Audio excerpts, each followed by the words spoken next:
In May 1944, two British commandos came ashore on a beach in occupied France on a midnight reconnaissance mission.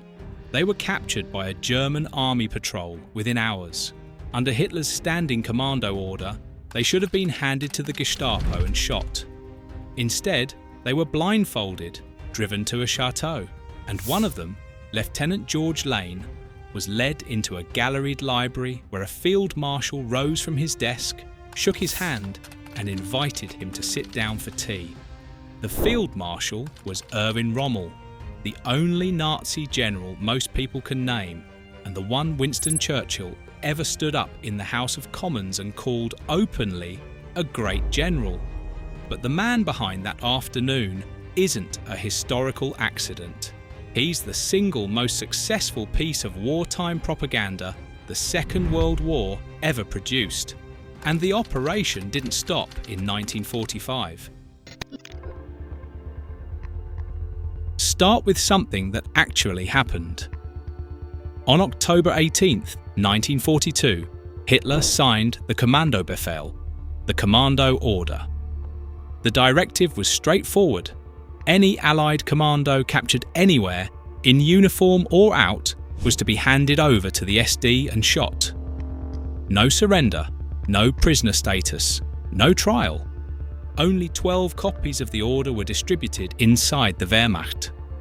Rommel received his, and had it destroyed at his direction. This is not a post-war story told by his admirers. It surfaced at Nuremberg, in the documentary record around the order's enforcement and non-enforcement. Rommel did not pass the order down to his subordinate units. He did not enforce it in his theatre. When George Lane and Roy Wooldridge were captured on that French beach in 1944, the standing instructions said Gestapo and a bullet. Rommel sent them to Fresnes prison, and from there to a regular officers' camp. Both men outlived the war by decades. Compare him to his peers. Field Marshal Albert Kesselring's command executed commandos under that same order. After the war, Kesselring was tried for it and sentenced to death. The sentence was later commuted to life imprisonment, but the legal finding was clean. The Commando Order had been enforced in his theatre. It was not enforced in Rommel's. That is the foundation the legend was built on. It is not made up. Not every Wehrmacht commander did this. Most enforced the order without flinching. Rommel destroyed his copy and walked away from it. Stay with that for a second, because everything that comes next depends on you believing the man was genuinely unusual before you see how the unusual man got turned into a saint. To understand why burning that order stood out, look at who was holding the pen. Rommel was not Prussian, not aristocracy, not general staff. He was the son of a schoolmaster from Heidenheim, a small town in southern Germany. He came up through the infantry. Inside the German officer corps of the early 20th century, that combination, small town, non-noble, infantry, put him on the outside of every important room before he ever saw combat. Then he saw combat, and the outside started to matter a lot less. Rewind to 1915.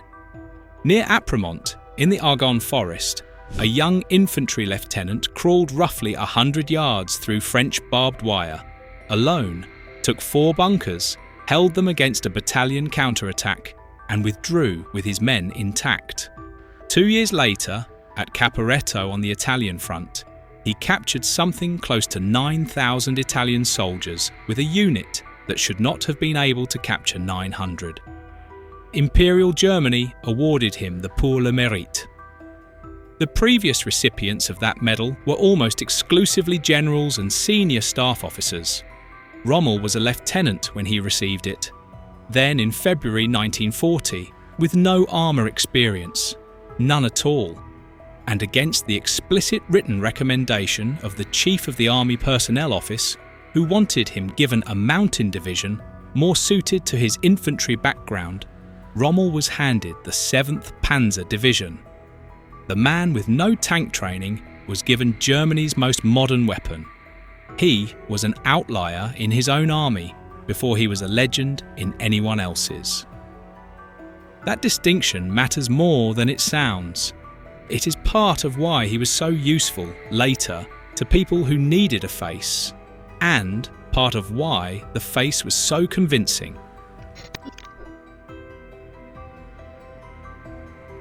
In May and June of 1940, the 7th Panzer moved through northern France so fast that the German High Command sometimes didn't know where it was. Inside the Wehrmacht, the unit picked up a nickname: Die Gespenster Division, the Ghost Division. In a matter of weeks, it captured roughly 30,000 prisoners, 277 artillery pieces, 458 armoured vehicles, and more than 1,500 trucks, at a cost a fraction of what other panzer divisions paid for less ground. Those numbers are not interpretation. They are pulled from his own after-action reports, filed at the time. In February 1941, he was sent to Libya. The German job there was to stabilise a collapsing Italian line in North Africa.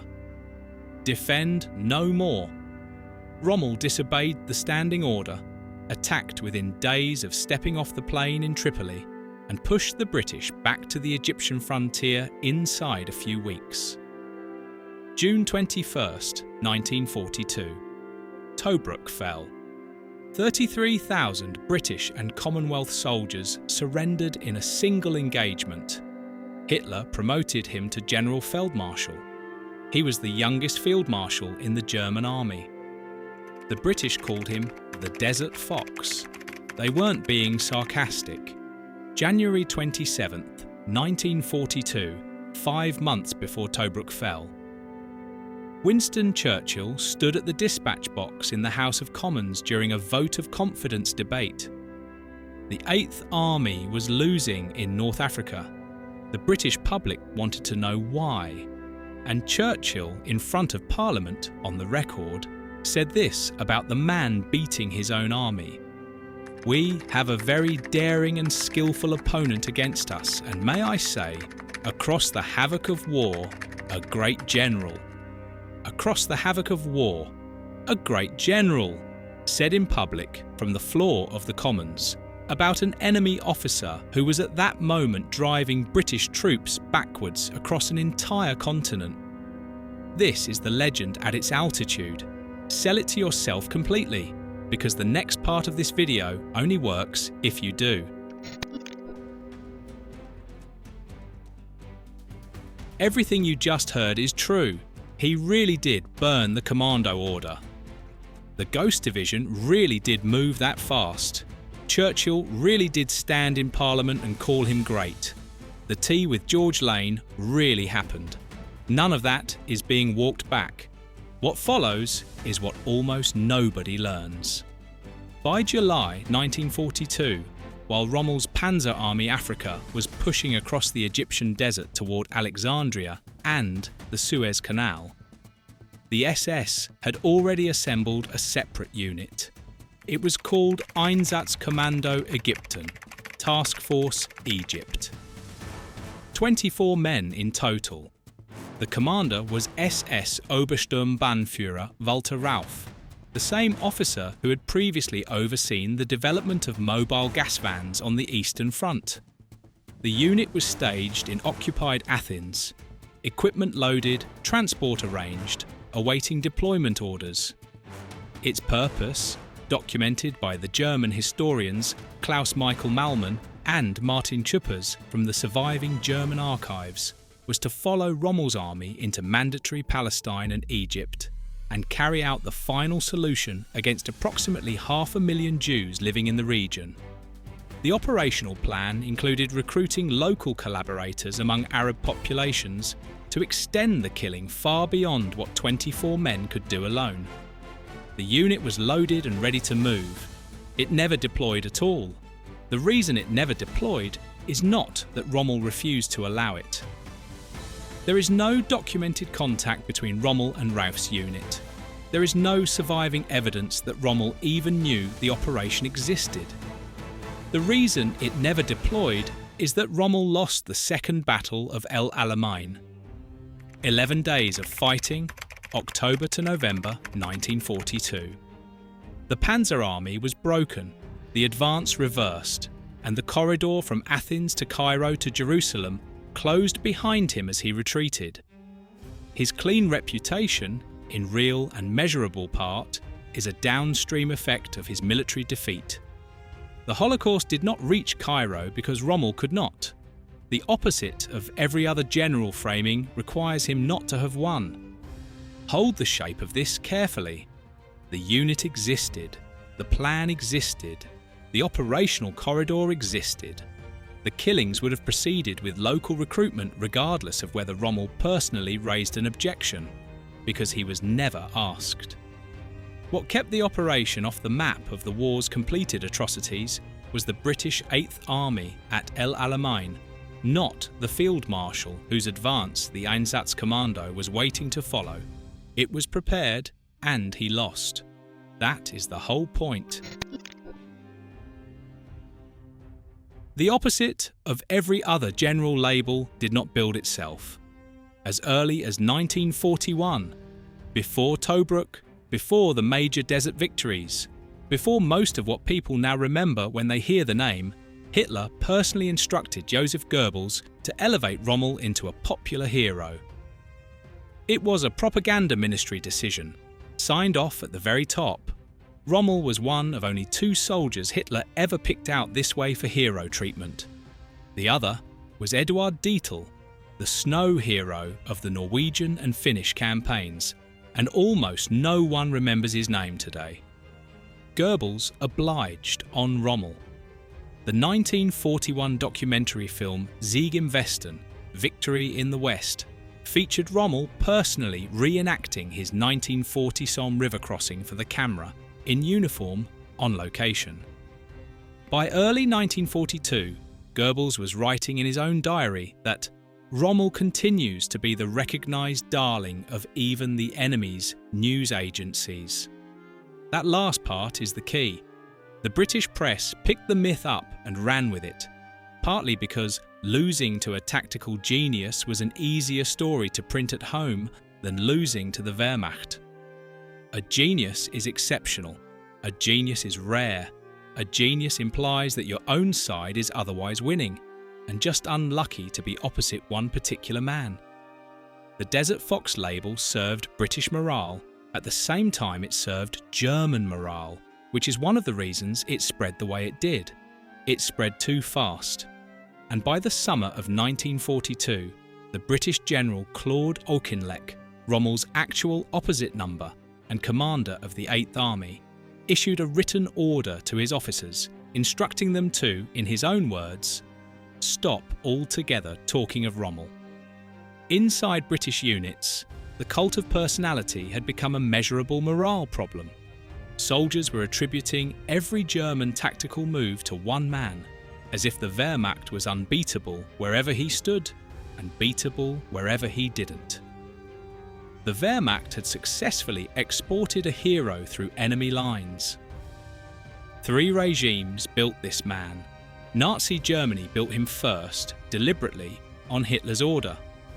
The British press built him second, accidentally, because it solved a public relations problem. Post-war West Germany built him third, on purpose, because they needed one. 3 motives, 1 legend, and the first author was Goebbels. The legend reached its tidiest version in the suicide, October 14th, 1944. Around noon, a dark green staff car with Berlin number plates stopped outside Rommel's villa in Herrlingen, the small town where he had moved his family to recover from a strafing-run head injury earlier that summer. 2 emissaries from Hitler stepped out, Generals Wilhelm Burgdorf and Ernst Meisel. They went inside. The offer they brought was binary. Rommel was suspected of involvement in the July 20th bomb plot against Hitler. He could swallow the cyanide capsule they had brought with them, receive a state funeral with full honours, and his wife, Lucy, and his 15-year-old son, Manfred, would be left alone. Or he could face the Volksgerichtshof, the People's Court, with the show trial, the dishonour, and the standard Nazi reprisals against his family. He had 45 minutes to decide. He changed into his Afrika Korps tunic. He told Manfred, in the words Manfred later wrote down, "I have just had to tell your mother that I shall be dead in a quarter of an hour." The capsule was fatal in 3 seconds. He was dead by roughly 12:15 p.m. The legend reads this as proof he opposed Hitler. The narrower historical finding from Britannica, from the United States Holocaust Memorial Museum, from the German historian Peter Lieb, is more careful than that.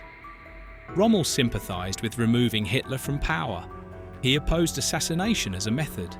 He was likely not directly inside the July 20th plot itself. The line between sympathy and conspiracy matters, and the documentary record places him on the sympathy side. And according to post-war testimony from the men who escorted him to the car, testimony reported in secondary sources, with provenance that cannot be independently confirmed, what he said on his way out was, "I love the Führer, and I love him still." Treat that line as reported, not certain. But even the most charitable reading of his death is narrower than the legend wants it to be. Even his suicide gets retroactively cleaned. Beyond politics, even the pure generalship is contested. The US Army War College's Military Review and the Israeli military analyst Martin van Creveld, neither of them apologists, neither of them propagandists, converge on the same critique. Rommel's tactical brilliance, the kind that produced the Ghost Division sprint across France and the fall of Tobruk, masked a serious negligence at the operational level. Logistics, field sanitation, the unglamorous parts of running an army that win wars when the tactical genius runs out. At points during the North African campaign, up to roughly half of the Afrika Korps was incapacitated by preventable disease. Primarily dysentery and infectious hepatitis, traceable to field sanitation, his command did not enforce. By 1942, close to half of Rommel's transport fleet consisted of captured British and Commonwealth trucks because he had outrun his own German supply chain so badly that he was driving on enemy vehicles to keep moving forward. He personally drove a captured British AEC Dorchester command vehicle that his staff nicknamed Mammoth, because his own German staff car could not keep pace with the front he himself was running. Earlier, during the 1940 France campaign, he had a habit of raiding adjacent divisions' supply dumps without authorization to fuel his own advance. His commanding officer at the time, General Hermann Hoth, considered court-martialing him for it before the victories arrived and made the question moot. A great tactician, perhaps. A great general, in the full operational sense the US War College means the word, disputed by the professional soldiers who would most want him to be one. So the argument over Rommel is not a closed historical question. It is a live one, being run right now. 2 Bundeswehr barracks in modern Germany still bear his name. The Field Marshal Rommel Barracks in Augustdorf in North Rhine-Westphalia. The Rommel Kaserne in Dornstadt in Baden-Württemberg, less than an hour's drive from where he killed himself. In 2017, German Defence Minister Ursula von der Leyen ordered a formal review of all Wehrmacht-era barracks names after a series of far-right Nazi memorabilia incidents inside the modern Bundeswehr forced the question into the open. The Rommel barracks survived the review. In 2020, the city of Heidenheim, Rommel's birthplace, dedicated a new sculpture next to the original 1961 Rommel Denkmal, the granite monument that veterans' associations had erected in his honour 60 years earlier. The new sculpture, by the artist Rainer Joos, is a small, fragile bronze figure of a landmine victim.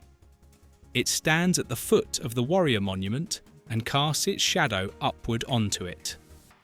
The original monument did not come down. A second one was added beside it to argue with it. The German Bundestag has commissioned formal expert opinions on whether Rommel still qualifies as a traditionswürdig military figure, literally worthy of tradition. In the technical sense, German military law uses the word for soldiers whose legacy the Bundeswehr is permitted to honour. The opinions are split. The fight over whether Erwin Rommel is the opposite of every other Nazi general is being relitigated, on paper, in German city council meetings and parliamentary committees, right now, as you watch this. The most successful propaganda of the war. So, was he the opposite of every other World War II general? In specific, documented, narrow ways? Yes. He destroyed the Commando Order in his theatre. The tea with Lane and Wooldridge happened. He kept the SS Einsatzkommandos out of his immediate operational area in North Africa, even if there is no evidence he knew about the worst of what they were prepared to do. He did not denounce officers he suspected of being in the July 20th plot, but the totalizing label, the opposite of every other World War II general, was authored by Goebbels in 1941, ratified by the British press by 1942, defended by his former Chief of Staff Hans Speidel inside the new Bundeswehr in the 1950s, and cemented by Cold War politics that needed a good German to make West German rearmament palatable to the rest of NATO. He is the only Nazi general most people can name. He is the only one whose name still requires a defensive footnote on a German barracks wall in the 21st century. That is not an accident of decency. That is the longest-running propaganda operation the Wehrmacht ever produced, and the campaign that started in Ulm. Goebbels' diary in 1941 is the reason this video had to be made 85 years later. The end screen has more videos like this one. Pick one before you go and subscribe on the way out.